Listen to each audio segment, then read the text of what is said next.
Time now for the front page, a digest of news while we were sleeping in after yesterday's broadcast. Idalia has made landfall along Florida's Big Bend. It happened this morning as a Category 3 tropical cyclone with sustained winds at 125 miles an hour. It's projected to drive catastrophic storm surges, according to the National Hurricane Center. Radar imagery indicated the eye of Idalia made landfall along the coast of Florida's Big Bend near Keaton Beachin Taylor County about 7:45 this morning, the center said in an update minutes later. The storm has eased slightly from a Category 4 storm with 130 miles per hour winds an hour earlier. This change in wind speed does not diminish the threat of catastrophic storm surges and damaging winds, the Hurricane Center said.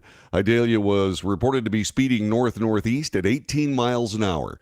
Idalia ranks among the 20 most powerful storms to make landfall in Florida since modern record-keeping began more than a century ago, according to the National Oceanic and Atmospheric Administration.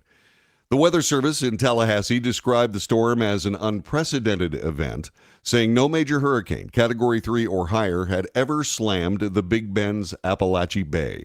More than 200,000 homes and businesses are without power as we read this.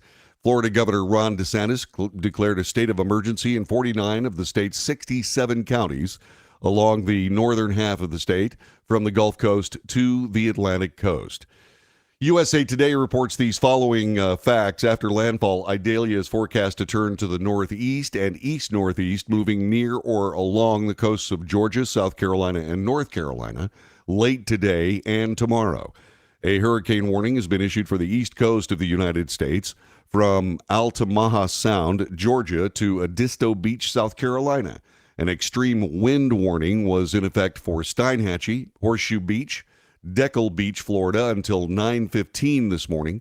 Treat these imminent extreme winds as if a tornado were approaching and move immediately to the interior room or shelter now. This according to the Weather Service in Tallahassee. Gold Star families testified before Congress yesterday. This from Fox News. The father of a U.S. Marine killed during the terrorist attack at Kabul airport in Afghanistan 2 years ago tore into President Biden on Capitol Hill yesterday, saying he is a disgrace to the nation who has more American blood on his hands than any president in U.S. history. Mark Schmitz, the father of Marine Lance Corporal Jared Schmitz, who was one of the 13 service members killed in a bomb blast on August 26, 2021, during the military evacuation at Kabul airport, participated in a roundtable discussion with other Gold Star family members before the House Foreign Affairs Committee. Not a single person has been held accountable, said Schmitz. Our so-called leaders can't even seem to utter their names in public, not even once. You are a disgrace to this nation, said the father.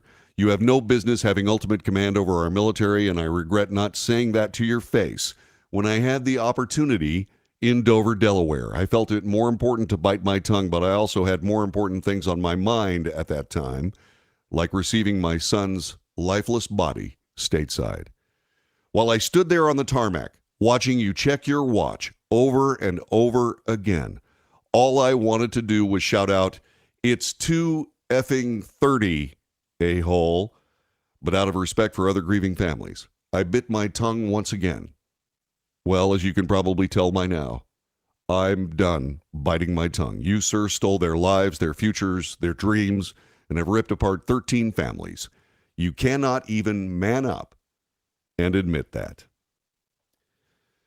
Schools this morning, a 12-year-old was removed from class over the Gadsden flag on his backpack. This from Fox News. A video circulating on social media platform X this week depicted a young elementary school student in Colorado Springs, Colorado, being removed from class after being found to have a Gadsden flag patch on his backpack. The clip appeared to be recorded by 12-year-old Jaden's mother as he, her son, and a school administrator discussed the boy being pulled from class at the Vanguard School that day because of that patch. According to the staffer at the Colorado Charter School, the patch was, quote, disruptive to the classroom environment, and that the flag has origins with slavery. Jaden's mother disputed the school staff member throughout the meeting, arguing that the flag originated during the American Revolution as a symbol of the 13 colonies' fight against the British Crown and did not promotes slavery. Out of Fox News, in what's been called a landmark victory for parental rights, a California school district has settled for $100,000 with a mother who said her daughter was socially transitioned to a boy without parental knowledge or consent. Jessica Conan said her 11-year-old daughter Alicia was told by her school at Spreckles Union School District in Monterey County that she may be upset because she didn't know who she truly was inside. From there, the school allowed her to use the boys' bathroom, use male pronouns to refer to her, and was socially transitioned away from her biological gender. Once Conan found out her daughter was being identified as a male and socially transitioning without her knowledge, she sued the district. Her daughter has since decided to re-identify as a girl. The California single mother vowed to keep fighting for her parental rights after the settlement in which she was represented by the Center for American Liberty. Quote, "They need to understand their place. They need to stay in their place. And schools nowadays, they're awful. So I'm going to fight this fight and keep fighting this fight," Conan told Fox News. Politics. USA Today reports New Hampshire is considering leaving President Trump off the primary ballot. Questions over whether former President Donald Trump is legally eligible to run for president have started to pick up steam in New Hampshire, where Republicans have been quarreling over Trump potentially being left off the state's 2024 primary ballot. The legal theory in question takes aim at Section 3 of the 14th Amendment, which says no one who has, quote, engaged in insurrection or rebellion or given aid or comfort to the enemies thereof is allowed to hold public office. Some have argued that Trump's efforts to overturn the 2020 election and his actions before and during the Capitol attack January 6th fit that definition. It's an argument that has quickly picked up steam in the must-win Granite State. New Hampshire Secretary of State David Scanlon has requested legal guidance from the New Hampshire Attorney General's office, which is carefully reviewing the legal issues involved. Scanlon and Attorney General John Fomella said in a joint statement yesterday.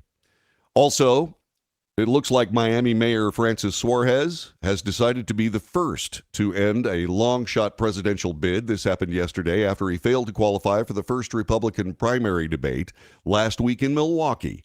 He is the first GOP candidate to drop out of the race. Quote, "Running for president of the United States has been one of the greatest honors of my life," said Suarez. "While I have decided to suspend my campaign for president, my commitment to making this a better nation for every American remains." Suarez centered his campaign on his record of success in Miami, winning re-election as a Republican in one of Florida's bluest cities. But his candidacy struggled to gain momentum as he campaigned in early states, only a handful of times, making 3 trips to Iowa and 2 to New Hampshire since announcing his bid in June.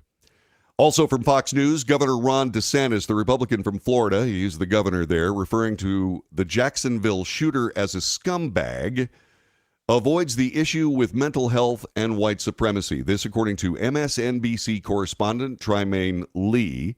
He said this yesterday, appearing on Andrea Mitchell Reports. Lee said why he took issue with DeSantis' language as he addressed the racially motivated shooting that took the lives of 3 black citizens. Quote, "You know, for so many folks, the issue with that kind of language is it places the onus on one individual and the actions of one individual, as opposed to a nationwide sickness of white supremacy in the country and the violence it fuels. As long as he is a scumbag, as long as there's a mental health issue, you don't have to engage with the idea that there are, you know, co-conspirators online, co-conspirators who create legislation that divides and separates other people," said Lee. Officials confirmed that the shooting, which was racially motivated against black people after reporting several manifestos written by the shooter that detailed a disgusting ideology of hate. Lawsuits this morning. 3M Company has agreed to a $6 billion mistake. This from CNN. 3M has agreed to pay $6 billion to resolve roughly 300,000 lawsuits alleging that the manufacturing company supplied faulty combat earplugs to the military that resulted in significant injuries such as hearing loss. In a release, 3M said the agreement is not an admission of liability and that the payout will come over several years and encompass $5 billion in cash and $1 billion in company stock. Quote, the products at issue in this litigation are safe and effective when used properly. 3M is prepared to continue to defend itself in the litigation if certain agreed terms of the settlement are not fulfilled. The earplugs were used by U.S. military in training and combat from 2003 to 2015. Veterans accused 3M of selling defective earplugs that caused hearing loss and tinnitus. This according to a 2021 Wall Street Journal report. Fox Business News is reporting that Burger King will now have to defend itself against a class action lawsuit after it lost a bid to dismiss that lawsuit that accused the chain of exaggerating the size of its Whoppers. U.S. District Judge Roy Altman in Miami on Tuesday said that Burger King must defend against the claims that its depiction of Whoppers on in-store menu boards mislead reasonable customers, amounting to a breach of contract. The 26-page class action lawsuit claims the burger joint had been advertising its signature Whoppers to make them appear approximately 35% larger in size and contains more than double the meat than the actual burger. The lawsuit also alleges the company began to materially overstate the size of its burger in ads in September of 2017. And finally, out of advertising, National Pulse reports black activists on social media are apparently furious that the latest Kentucky Fried Chicken billboard advertisement features an all-ethnic minority cast without any white people licking their fingers. The campaign, known as Sorry Utensils, It's Finger Licking Good, was shared by KFC's Canadian Director of Marketing, Azim Akhtar, and shows cutlery reflecting the image of three people eating KFC chicken with their hands. This was seemingly too much for one activist who took to X to vent her frustrations. So white people, YT, that's the lingo. YT people don't lick their fingers. 2, we will not be eating in this country. I just know that it's a black person on the creative team. Like, I knew this wasn't a good idea, but they don't listen to me, so I just clock in, do my work, and go home.